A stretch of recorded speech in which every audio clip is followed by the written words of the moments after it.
আমরা ছোট্ট থেকে জেনে আসছি চন্দ্রগ্রহণ যখন হয়, সূর্যগ্রহণ যখন হয়, কিভাবে হয় আমরা জিজ্ঞাসা করেছি ঠাকুরদাকে, ঠাকমাকে। তারা যখন লেখাপড়া জানতো না, আমরা যখন লেখাপড়া শিখিনি, আমরা জিজ্ঞাসা করেছি, ও দাদু চন্দ্রগ্রহণ সূর্যগ্রহণ কিভাবে হচ্ছে?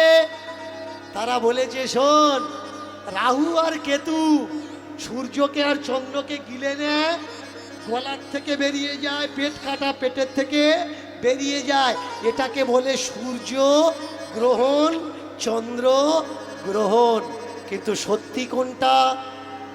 পৃথিবী আর চন্দ্র ঘূর্ণয়মানের ফলে যখন সূর্যের ছায়া আলো পড়ে চাঁদের উপরে আর চাঁদের ছায়া গিয়ে পড়ছে পৃথিবীর উপরে, তখন হচ্ছে চন্দ্র সূর্য গ্রহণ। আর যখন পৃথিবী মাঝখানে থাকছে, সূর্যের আলো পৃথিবীতে পড়ছে আর পৃথিবীর ছায়া গিয়ে পড়ছে পুরোটা চাঁদের উপরে, তখন হচ্ছে কি?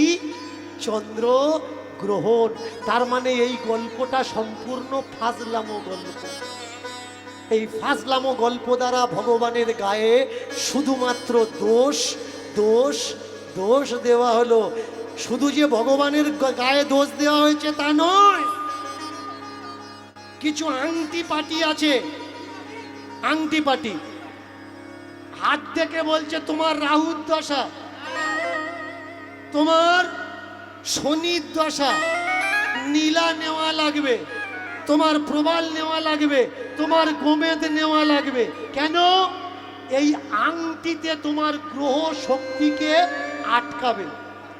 তুমি আংটি পরো, তাহলে শনি তোমার ক্ষতি করতে পারবে না। তুমি আংটি পরো, কেতু রাহু তোমার ক্ষতি করতে পারবে না। বলুন তো, পৃথিবীর সাইজ কত আর শনির সাইজ কত বড়? পৃথিবীর সাইজ কত বড়? সূর্যের সাইজ কত বড়? পৃথিবীর সাইজ কত বড়? বৃহস্পতির সাইজ কত বড়? সেই বৃহস্পতি পৃথিবীর থেকে থাকা ছোট্ট একটা আমার মতো মানুষকে অ্যাটাক করছে, আর সেই অ্যাটাক আটকাচ্ছে কে? হাতের একটা আংটিতে। আংটি যদি গ্রহর অ্যাটাক আটকাতে পারত, আংটিতে যদি গ্রহের অ্যাটাক আটকাতে পারত, তাহলে তো ভারত সরকার মিলিটারিদের আংটি পরিয়ে দিত যে এইটা পাকিস্তানের গুলি লাগবে না, এটা চীনের গুলি লাগবে না, এটা আমেরিকার গুলি লাগবে না। আংটিতে কিচ্ছু হয় না। যতক্ষণ আঙুলে আংটি গলাচ্ছ ততক্ষণ পরিশ্রম করো, তোমার উন্নতি হবে। আর তা না হলে আংটি পরা মানুষগুলো সারাদিন আংটির দিকে চেয়ে চেয়ে দেখবে এখানে ফুলেছে না বসে গেছে, এটা ফোলা না বসা। হাটে বাজারে যাবেন, দেখবেন বালতিতে জল রেখে দিয়েছে মানুষকে মূর্খ বানানোর জন্যে। কিছু মানুষ সেখানে গিয়ে বসছে, হাতের ওপরে পাথর দিচ্ছে, জল দিচ্ছে, পাথর দিচ্ছে, জল দিচ্ছে, পাথর দিচ্ছে, জল দিচ্ছে, পাথর দিচ্ছে, জল দিচ্ছে। হঠাৎ করে জলটা বেগুনি কালার হয়ে গেল। আপনি মনে করছেন কি হলো? ও বলছে তোর তো গ্রহর দশা, এইটা কাজ করবে, তুই এটা রাখ। এটা একটা ধান্দাবাজি, কেমিক্যাল প্রসেস। বালতির কোনাতে তুলোতে করে কেমিক্যাল লাগানো আছে। যখন লাল হওয়ার দরকার, ও মুখ দেখে বুঝতে পারে যে এর কোনটা লাগবে, কোনটা দিলে এ খাবে। কেমিক্যালে বুড়ো আঙুলটা লাগিয়ে নিচ্ছে, নিয়ে জল তুলে বুড়ো আঙুল ঠেকিয়ে আপনার হাতে দিচ্ছে, আর জলটা বেগুনি হয়ে যাচ্ছে। বিশ্বাস যদি না করেন যে পাথরটা বেগুনি হচ্ছে, ওই পাথরটা আপনি নিয়ে আপনি জল দিয়ে দেখবেন বেগুনি হয় কি। শুধু মানুষকে বোকা বানানোর একটা প্রসেস মাত্র। ভগবানকে বদনাম লাগানো হলো। সেই বইগুলোকে আমরা মনে করলাম পুরাণ ধর্মগ্রন্থ, কিন্তু তা আসলে নয়। 18টা যখন সনাতন ধর্মের বেদ আছে, বলতে পারেন বেদ থাকার সত্ত্বেও 18 পুরাণ কেন লেখা হলো? কারা এই পুরাণগুলো লিখলো? পুরাণগুলো লেখা হলো কত বছর আগে? মধ্যযুগের ইতিহাস পড়ে নিন, আমার কিচ্ছু বলা লাগবে না, তাহলে আপনার চোখ খুলে যাবে, পরিষ্কার হয়ে যাবে। আর যারা যারা আমরা বেদ বেদ করে লাফাচ্ছি, ভালো করে শুনুন। ইউনেস্কোর কাছে বর্তমানে বেদের দুটো পৃষ্ঠার আছে, ভালো করে শুনবেন। ইউনেস্কোর কাছে বেদের দুখানা পৃষ্ঠার আছে। আর এই দুখানা পৃষ্ঠারের লেখককে, লেখক হচ্ছে সায়ন। আর পরে গিয়ে যে বেদ লেখা হয় ভারতবর্ষের বড় বড় পণ্ডিতদের সহযোগিতায়, ইস্ট ইন্ডিজ কোম্পানির টাকা দিয়ে, লক্ষ লক্ষ টাকা দিয়ে, তো এই বেদ লেখে কে? পরে গিয়ে লেখে ম্যাক্স মুলার। আগে জানতে হবে, এর জন্য আপনাকে পড়াশুনো করা লাগবে। আর যখন আপনি পড়াশুনো করবেন, আপনার সামনের থেকে অন্ধকার সময়টা চলে যাবে, সত্যিগুলো ভেসে উঠবে। যারা আমাদের ভারতবর্ষে শিক্ষা নিতে এলো তাদের নাম কি? তারা বিদেশি। নাম হিয়েনসাং, নাম ফাহিয়েন, নাম ইপসিং। তাদের লেখা বই পড়ুন, তাহলে স্পষ্ট বুঝতে পারবেন ভারতবর্ষের ধর্মের নাম কি। আপনারা যারা লাফাচ্ছেন না, আমাদের ধর্মের নাম হিন্দু, আমাদের ধর্মের নাম হিন্দু। সনাতন ধর্মের, হিন্দু ধর্মের যতগুলো বই আছে, রামায়ণ, মহাভারত, ভাগবত, গীতা, পুরাণ, দর্শন, কোথাও দেখাতে পারবেন না হিন্দু শব্দটা লেখা আছে। তাহলে আমাদের ধর্মের নাম কি? আমাদের ধর্মের নাম হচ্ছে সনাতন। আমরা কারা? আমরা হলাম সনাতনী।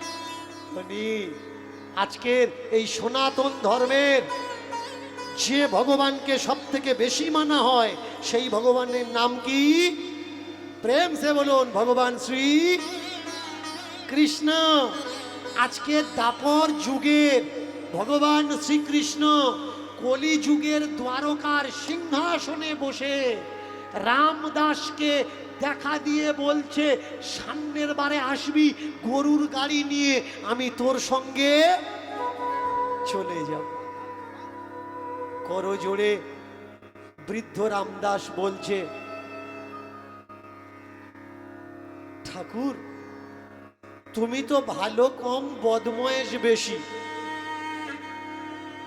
সকলে তোমাকে মিথ্যাবাদী বলে, আমার সঙ্গে মিথ্যে কথা বলছো না তো? আমার টাকা পয়সা কিচ্ছু নেই, আমি টাকা পয়সা নিয়ে আসবো, গরুর গাড়ি ভাড়া করে নিয়ে আসবো, আর তারপরে তুমি যদি না যাও। যেই বলেছে গরুর গাড়ি ভাড়া করে নিয়ে আসবো, তুমি যদি না যাও, ভগবান বলে, শোন মায়না, দ্বারকার থেকে, দ্বারকায় গোমতীর থেকে সমুদ্র তট এসে হাজির হয়েছে। আস্তে আস্তে আস্তে আস্তে মায়না, আস্তে আস্তে। এই যে যে জায়গাটা, এই জায়গাটার নাম কি জানো? ঈশ্বরীপুর। আমি তো বললাম গোমতী থেকে দ্বারকায় এসে দাঁড়ালাম। তাহলে ঈশ্বরীপুর থেকে এখনো আপনারা বেরোতে পারেননি। এরকম করলে হবে না, পিছনে পিছনে যেতে হবে। কীর্তন কি? কীর্তন ভাবাবেগ তৈরি করে, কল্পনা তৈরি করে। কীর্তন কল্পনা তৈরি করে। ঠান্ডার সময় দিদিমা ঠাম্মার চাদরের ভিতরে, কম্বলের ভিতরে যখন আমরা ঢুকতাম, ঢুকে বললাম, ও ঠাম্মা সেই রাক্ষসের গল্পটা বলো, সেই রাজকুমারীর গল্পটা বলো। ঠাকমা গল্প বলতো, আর আমরা কি করতাম? মনে মনে সেই ছবিটা তৈরি করতাম, আর গল্প শোনার জন্যে আগ্রহ নিয়ে ঠাকুরমার মুখের দিকে তাকিয়ে থাকতাম। যা যা বলতো সেই সেই প্রতিচ্ছবি আমরা মনে মনে তৈরি করতাম। কীর্তনটা ঠিক তাই, আপনাকে এই প্রতিচ্ছবির পিছনে কল্পনার শক্তি লাগিয়ে ছবিগুলো তৈরি করতে হবে, আর পিছনে পিছনে চলতে হবে, তবে আপনি ভাবুক। তা না হলে আপনি ভাবুক না। যে যত ভাবুক ও অতটাই মুক্ত, আর যে যত ভাবুক নয় অতটাই দুঃখ যুক্ত। প্রেমের বিষয় দেখুন, সমুদ্রে স্নান করেছে আর ভিজে শরীরে এসে দাঁড়াচ্ছে দ্বারকার মন্দিরের সম্মুখে। দরজাটা খোলা আছে, সোজা হয়ে দাঁড়াতে পারছে না। সোজা হয়ে দাঁড়াতে না পেরে আজকে নিচু হয়ে সিঁড়ির গায়ে মাথা ঠেকিয়ে দিয়েছে, মাথাটা ঠেকিয়ে দিয়ে ঠাকুরের দিকে তাকিয়ে তাকিয়ে বলছে, হে গোবিন্দ, মনে হয় এরপরে আমি আর আসতে পারবো না।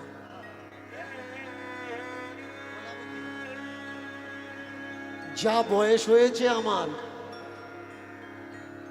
এই বয়সে আর চলতে পারছি না, চোখে ভালো দেখতে পাচ্ছি না। যেই বলা যে চলতে পাচ্ছি না আর দেখতে পাচ্ছি না, ও মায়েরা, একটা চমৎকার ঘটে গেল। এই যে রাজ সিংহাসনে ঠাকুরজি বসেছিলেন, দেখতে পেলেন আস্তে আস্তে উঠে দাঁড়িয়েছে। উঠে দাঁড়িয়ে আর বলছে, এ রামদাস, তুই আসতে পারছিস না তাতে কি আছে? এর পরের বারে তুই আমার সঙ্গে দেখা করতে আসবি, আমি তোর সঙ্গে চলে যাব, তোর বাড়িতে যাব, তোর আর আশা লাগবে না। তবে আসার সময় খালি যেন আসিস না। তুই তো হাঁটতে পারিস, আমি হাঁটতে পারি না। তুই আসার সময় একটা গরুর গাড়ি ভাড়া করে নিয়ে আসিস, তোর গাড়িতে উঠে আমি চলে যাব। দেখেছেন কাকে বলে ভগবান?